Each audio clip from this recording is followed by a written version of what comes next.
안녕하세요. 야모이자의 야모부동산 기룽입니다. 시청자 여러분 한 주간 평안하셨는지요?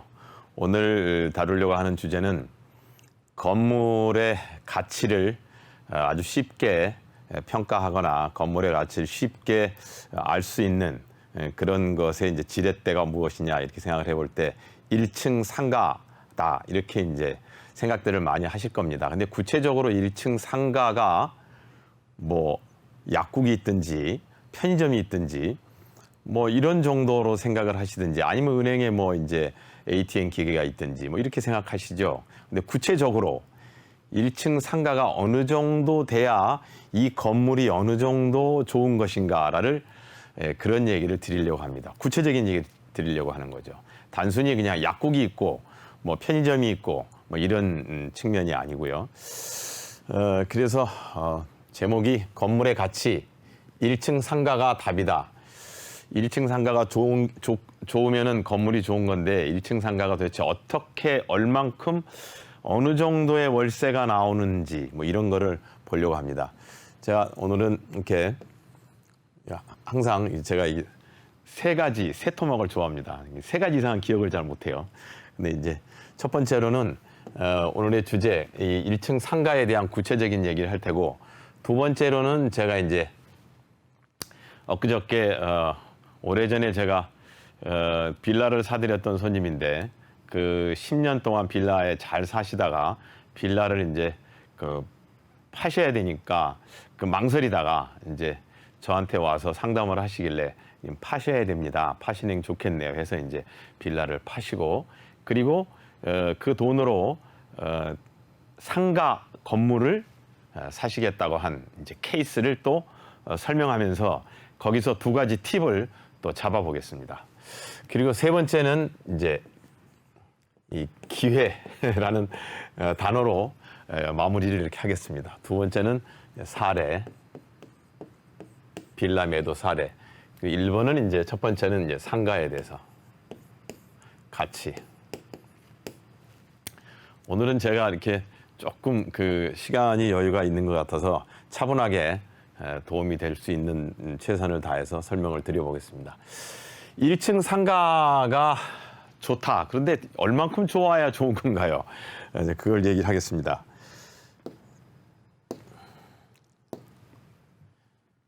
어, 1층에 이렇게 이제 보통 그냥 4층 건물로 쉽게 생각을 한번 해보죠. 지하가 있을 수도 있습니다. 이 방송을 보시는 여러분들께서는 건물주가 됐든지 아니면 건물을 사시려고 하든지 간에 1층 상가의 월세가 얼마나 나오는지를 한번 이제 지금부터 생각을 한번 해보시죠. 1층 상가, 이게 1층입니다. 1층 상가의 월세가 얼마나 나오느냐. 곧 좋은 상가면은 월세가 많이 나오겠죠. 뭐 그냥 쉽게 안 좋은 상가면 월세가 조금 나올 테고요. 1층 상가, 1층 상가의 월세는 한 평당 얼마가 나오는지 볼 필요가 있습니다.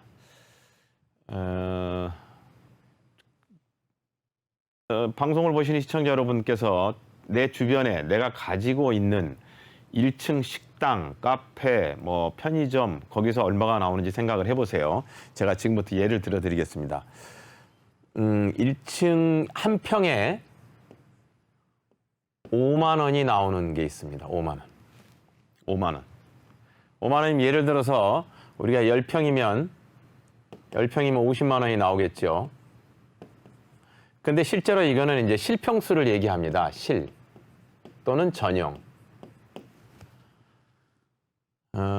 이렇게 10평이면 50만 원이 나오는데 실제로는 분양을 받았을 경우에는 20평이겠죠. 근데 어찌됐든 이렇게 10평에 50만 원, 한 평에 5만 원. 이렇게 5만 원짜리가 있습니다. 5만 원. 두 번째, 제가 5가지 예를 들면서 마무리하겠습니다. 두 번째는 10만 원.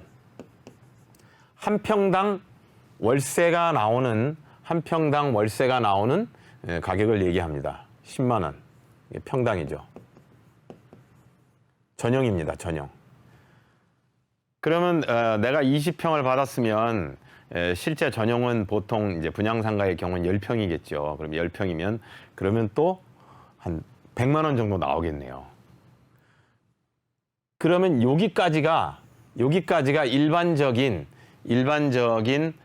3급지, 4급지의 평당 월세 개념입니다. 전용 평당. 그러면 세 번째로 넘어가면 세 번째는 30만 원 플러스 마이너스 정도. 그러니까 20만 원에서 40만 원 정도 되는 거죠. 이런 경우는 상업지역이나 예를 들어서 신천역 뭐 아니면 연세대학교 이런 데들 일반적으로 알려져 있는 1급지, 제가 그냥 1급지라고 하는 건데 이게 뭐 표준이 있는 것은 아닙니다. 그냥 1급지 상권을 얘기할 수 있습니다. 1급지에서 2급지까지. 그러면 10평이면 300만 원이 나오는 거예요. 300만 원. 가깝게 테헤란로에 있는 이면의 상가들 1층 상가는 평당 50만 원 정도 합니다. 평당 50만 원 정도. 한 평당. 그러면 10평이면 500만 원 나오죠. 10평이면 500만 원. 10평 내가 상가를 가지고 있는데 월세가 500만 원 나와요. 이렇게 5만 원, 10만 원, 30만 원 내외 이렇게 얘기를 합니다. 그런데 네 번째로 가면 평당 월세가 100만 원 나오는 데가 있습니다. 평당. 여기는 어디냐? 여기는 가깝게 도곡동에 타워팰리스가 있는 건 이제 다들 아실 텐데, 도곡동 타워팰리스의 이게 메인 거리에 이제 타워가 1차, 3차가 있고 이제 2차가 이렇게 있습니다. 그 사이에 이제 메인 길이 있는데, 이 메인 길에 있는 1층의 상가들, 부동산 사무실들, 여기가 제가 2006년도에 그 타워팰리스에서 일을 했는데, 부동산 중개업소 일을 했는데, 그때 14평짜리가 14평 전용 14평짜리가 1,400만 원이었어요. 월세가. 상상을 한번 해보시죠. 14평 쓰는데 1,400만 원의 월세를 2006년도, 그러니까 지금부터 15년 전에 이렇게 냈던 거예요. 이렇게 완전히 특급지가 있습니다. 1층의 상가가 5만 원을 월세를 받는 게 평당 있고, 평당 10만 원을 받는 게 있고, 평당 30만 원 내외를 받는 게 있습니다. 대부분의 상가 건물은 예를 들어서 10만 원 안짝이거나 더 받아야 20만 원 아래일 거예요. 그런데 이렇게 이제 이 상가의 평가에 따라서 이 건물은 굉장한 가치가 있겠죠. 이렇게 가치가 있습니다. 마지막에 5번째 또 예를 한번 들겠습니다. 5번째. 평당 100만 원을 받는 데를 설명을 드렸는데, 이 방송을 보시는 분들이 그런 데가 어디 있냐 그러실까 봐 구체적으로 예를 들어드렸어요. 여기는 타워팰리스의 메인 거리에 1층 상가, 부동산 사무실들이 이렇게 월세를 내고 있습니다. 이것도 14, 15년 전의 가격인데 현재도 특별히 오르지는 않은 것 같더라고요. 타워팰리스가 그때는 굉장히 성황이었는데 지금은 이제 인기가 떨어져 있는 거죠. 그리고 5번째, 평당 150만 원짜리도 있습니다. 평당 150만 원 월세가 평당 150만 원을 받는 그런 상가도 있어요. 1층 상가. 여기는 어딜까요? 보지 않고는 믿을 수 없는 건데, 그럼 이런 데는 보통 5평씩 이렇게 쪼개져 있어요.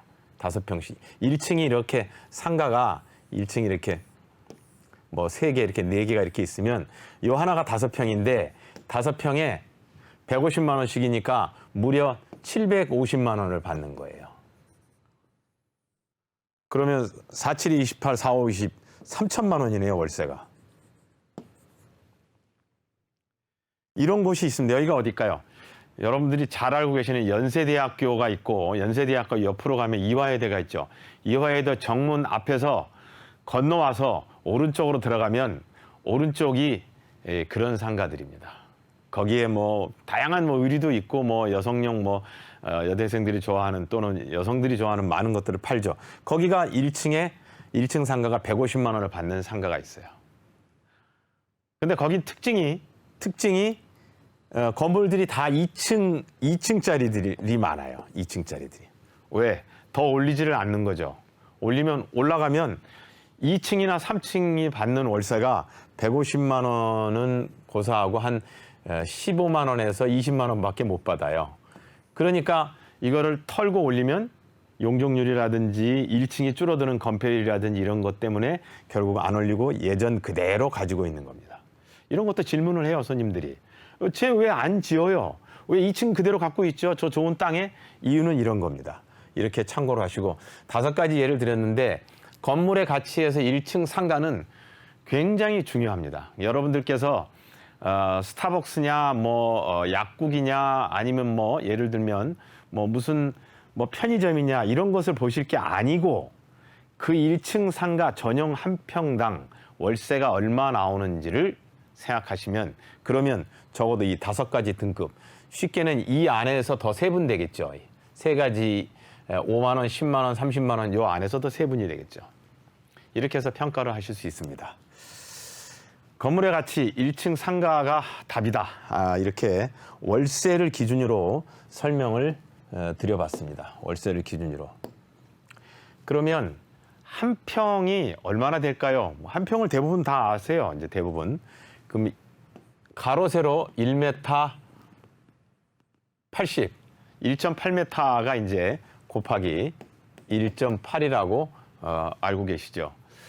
근데 감이 잘 안 오잖아요. 쉽게 감이 오는 얘기를 드려볼까요? 여러분 많은 분들이 식당에 가시잖아요. 식당에 가시면 이제 4명이 앉아 있는 테이블들이 있지 않습니까? 그 테이블이 한 평이라고 보시면 됩니다. 어째서 그러냐? 이 테이블이 이렇게 있고 의자가 이렇게 있습니다. 의자가. 보통 이 테이블의 길이가 1m에서 1.2m쯤 됩니다. 그리고 요 사람이 앉아 있는 요 거리가 요게 보통 요 사이가 한 80cm, 여기가 요 떨어져 있는 60cm 정도 됩니다. 구체적으로 설명을 드린다고 되는데 여하튼 테이블 4인석 하나가 한 평이다. 그 한 평에 좀 전에 설명드린 거를 보면 150만 원을 받는 데도 있어요. 얼마나 대단한 거겠어요. 그 상가 건물을 가지고 있는 사람은 2층 건물이거나 1층 건물이거나 절대 안 팔아요. 그냥 가지고 있습니다. 주구장창 가지고 있어요. 그야말로 그 금달걀을 낳는 거의 같은 거죠. 그래서 1층 상가가 한 평당, 전용 한 평당 월세가 얼마 나오는지를 꼭 건물을 볼 때 눈여겨보셔라. 그러면 내가 가지고 있는 건물, 사고 싶은 건물이 어느 정도 등급이구나. 5개 정도로 나눠서 생각하세요. 그러면 1, 2, 3, 4, 5 어느 정도 되는지 그렇게 구별하실 수 있습니다. 이렇게 건물의 가치는 1층 상가가 답인데 구체적으로 전용 한 평당 월세가 이렇게 중요하다. 이 얘기를 드립니다. 그리고 이제 아까 말씀드렸던 2번째 케이스 사례를 말씀드리려고 합니다. 제가 이제 주로 저는 이제 테헤란로 쪽에 사무실이 있어서 테헤란로에 주로 이제 있는데 제 이제 활동을 했던 중개업소는 이제 도곡동 쪽에 이제 있어서 도곡동 쪽에 가끔 들리는데 그 10년 전에들 제가 이제 많은 거래를 해드렸는데 그분들 중에 한 분이 이제 빌라죠. 빌라를 사드렸어요. 10년 전에 사드렸는데 그때 10억을 주고 사드렸습니다. 10억을 주고 사드렸어요. 10억을 주고 사드렸는데 이분이 이 빌라를 한 이제 20억 이렇게 언저리 정도에 이렇게 이제 팔 기회가 생겼어요. 근데 본인이 파시고자 했는데 정작 사려고 하는 사람들이 이 빌라의 특징은 그 매수자가 쉽게 잘 나타나지 않죠. 그러니까 아파트는 범용, 대다수의 많은 사람들이 이 공개적인 이 어떤 공시된 시세를 보고 거래를 하기 때문에 수량도 많고 수요도 많고 이렇게 돼 있는 거죠.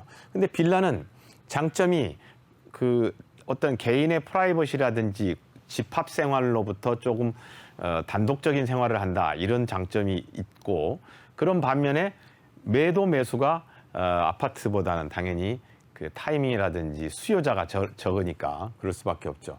근데 팔려고 했는 분인데 정작 손님이 나타나니까 망설이시는 거예요. 갈 데가 없다. 지금 팔아도 그만 안 팔아도 그만인데 이렇게 생각하시는 거죠. 근데 제가 이렇게 얘기 드렸습니다. 빌라는 손님이 나타나야 비로소 물건이다. 팔 수 있는 물건이다. 근데 그게 굉장히 막연해 보이고 너무 이렇게 강한 표현일지 모르지만 빌라가 움직이는 것은 반드시 1번으로 아파트가 움직여야 됩니다. 아파트가 대세 상승을 할 때 그 다음에 빌라가 상승을 해요. 이건 거의 공식입니다. 그러니까 빌라를 가지고 계신 분이 있거나 빌라를 사시려고 하는 분이 있거나 아니면은 뭐 자녀에게 구해 주시려고 하는 분이 어떤 경우든 이렇게 아파트가 상승을 할 때 빌라도 상승을 합니다. 곧 이 얘기는 빌라를 가지고 있는 분은 파시려고 하면 지금 파셔야 되는 거죠. 그럼 살 사람은 지금 사면 안 되느냐? 그 얘기는 또 한편으로 생각할 수 있습니다. 뭐냐? 아파트가 상승을 할 때 빌라의 물건들이 나오기 시작해요. 빌라의 물건들이. 그렇지 않겠습니까? 아무도 찾는 사람이 없는데 내가 물건 내놓을 사람이 없잖아요. 그러니까 빌라의 매수, 매도 타이밍은 언제냐? 아파트가 상승하고 주춤할 때, 이때가 매수, 매도 타이밍입니다. 매수하는 사람 입장에서는 가격이 높을 거 아니냐 이렇게 생각하지만 어차피 시세예요. 어차피 시세고 그리고 그때 물건들이 많이 나와요. 그러니까 내가 고를 수 있죠. 그러니까 결국 그것은 매도만 좋은 것도 아니고 매수가 불편한 것도 아닙니다. 그러니까 이 타이밍은 아파트가 상승할 때 빌라의 물건도 나오고 빌라도 매도 타이밍이다. 그래서 그 설명을 해서 이분이 이렇게 이제 매매를 이제 하셨죠. 근데 이제 이분이 그 다음번에 문제예요. 나 어디로 가냐 이렇게 된 거예요. 이걸 팔고 어디로 가냐. 갈 데가 없다 이거예요. 그래서 그럼 어떤 생각을 하고 계시나 봤더니 상가 건물을 사서 상층부 4층 건물 정도를 사서 4층에 살고 세를 받고 이렇게 살고 싶다 그러시는 거예요. 그래서 그럼 그렇게 하십시오. 그랬더니 그러면 이제 어떻게 그럼 하냐? 그 물건이 그러면 없으면 어떡하냐? 물건이야 있는지 없는지는 시장을 뒤져봐야 되는 거 아니겠습니까? 그래서 이제 제가 권해드린 거는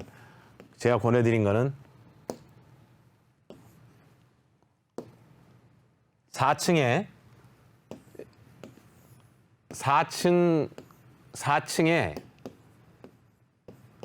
4층에 거주를 하시고 그리고 이제 땅이 이렇게 좀 더 있겠죠. 땅이 이렇게 지하가 있을 수도 있습니다. 4층에 거주를 하시고 그리고 나머지는 뭐 세를 놓고 그렇게 사셔라 이렇게 얘기를 해드렸죠. 근데 이제 제가 여기서부터 드리려고 하는 팁이 이겁니다.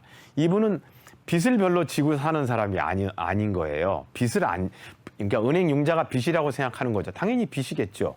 그래서 이분은 자기가 가지고 있는 마련한 돈 현금 25억을 꼬박 써서 한 30억을 살려고 하는 거예요.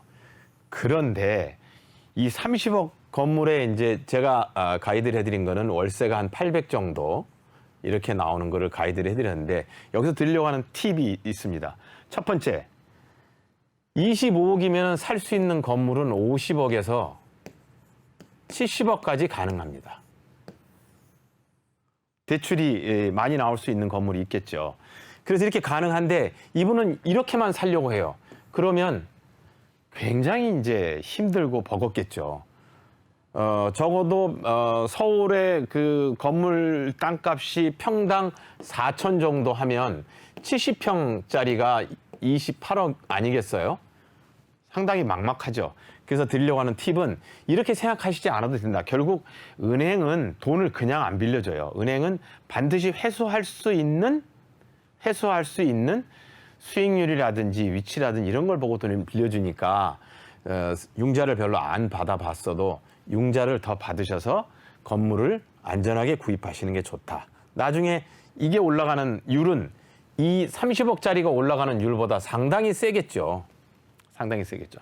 그래서 이렇게 건물을 구입하시는데 너무 융자를 두려워하지 말라. 융자는 결국 은행이 개런티를 하는, 건물에 대해서 개런티를 하는 금액이라고 이렇게 보시면 되겠습니다. 그리고 이제 세 번째, 이건 제가 세 번째로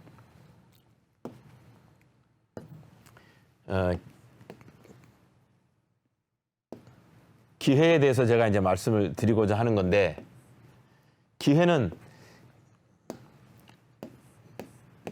이제 제가 세 번째 기회에 대해서 말씀을 드리고자 하는 건데, 기회는, 건물을 투자하는 기회는 누구에게나 있습니다.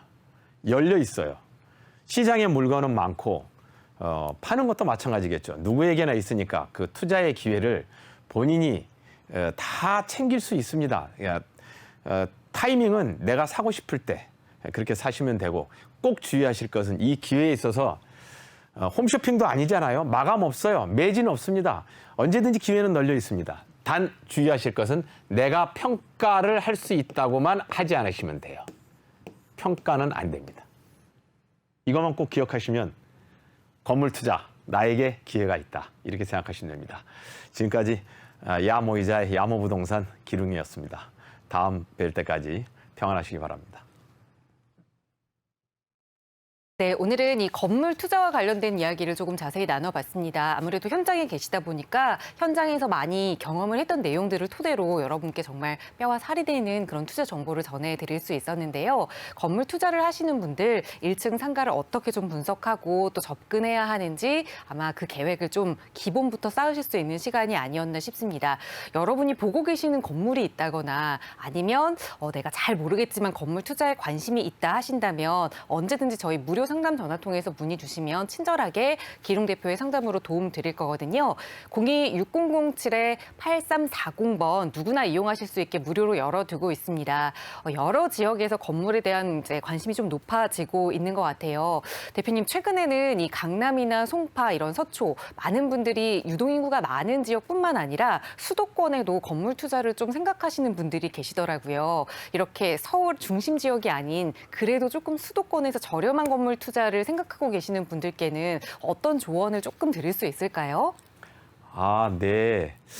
이렇게 질문을 주시니까 제가 이제 좀 아까 사례를 말씀을 드렸는데, 그분이 희망하시는 것은 이제 전철 3호선 이런 라인이었어요. 근데 제가 이제 지난 일요일 날 저희 집에 아이들과 함께, 이제 보통 일요일 날이면 이제 아이들과 함께 잘 이렇게 그 로드 투어라고 길을 다니면서 애들과 이제 뭐 먹거리를 사 먹고 이렇게 하는데, 부암동을 갔습니다. 부암동. 근데 아이들과 이제 차를 운전을 제가 하고 이렇게 가는 길에 그 애들이 이제 한 30 좀 안 됐어요. 20대 중후반들인데, 그 부암동 가서 살면 좋겠다, 굉장히 좋겠다, 이런 얘기를 하는 거예요. 이제 그 얘기를 들으면 제가 얘기를 한 게 뭐냐면, 전철과 멀어져 있으니까 사람들이 덜 갔겠지. 그러니까 옛날에는 시골이었지. 굳이 표현을 하자면 시골이었는데 지금은 그 시골이 좋아지는 시대가 온 거지. 이 얘기를 드리는 거는 모든 사람들이 전철 주변 뭐 이렇게 얘기들 해요. 근데 정작 부암동을 가보면 카페도 사람들이 꽤 붐비고요. 그리고 그 뒤쪽으로 인왕산 그 기슭에도 카페들이 많이 있고 그래요. 그러니까 시대가 이렇게 바뀌어 가면 전철도 이제는, 예전에는 전철하면 다 땅값이 올랐어요. 근데 지금은 전철이 대중교통이 완전히 됐잖아요. 그러니까 전철만 고집하지 말고, 만약에 내가 투자를 뭐 한 10년 정도 이렇게 생각한다, 그러면 전철이 아닌 뭐 부암동 같은 경우도 좋습니다. 땅값이 당연히 싸죠. 그러니까 그렇게 들어가시면 지금은 힐링의 시대, 뭐 웰빙의 시대, 뭐 숲세권, 예전에는 뭐 조망권 이랬지만 이렇게 시대가 바뀌어가지 않습니까? 커다란 틀이 이렇게 바뀌어가니까 굳이 전철역, 역세권 이렇게만 생각하지 마시고, 3호선 같은 경우 그 좀 전에 사례의 손님처럼 3호선 저 위쪽으로 경기도로 넘어가지 않고도요, 뭐 3호선 저 위쪽, 저 아래쪽으로 오금동 좋지 않습니까? 오금동이 그 성동구치소가 옮기고 그 일대가 상당히 좀 심각해요. 그러니까 그렇게 좀 외곽 쪽 비슷한 서울 인사이드로 이렇게 보시고, 전철이 없어도 좋습니다. 사람들은 이제는 차가 워낙 편리해져서 다들 모이고 가고 그래요. 그러니까 굳이 역세권만 찾으면 시대는 이미 좀 바뀌었다. 이런 생각을 하시고 그렇게 한번 살펴보시기 바랍니다.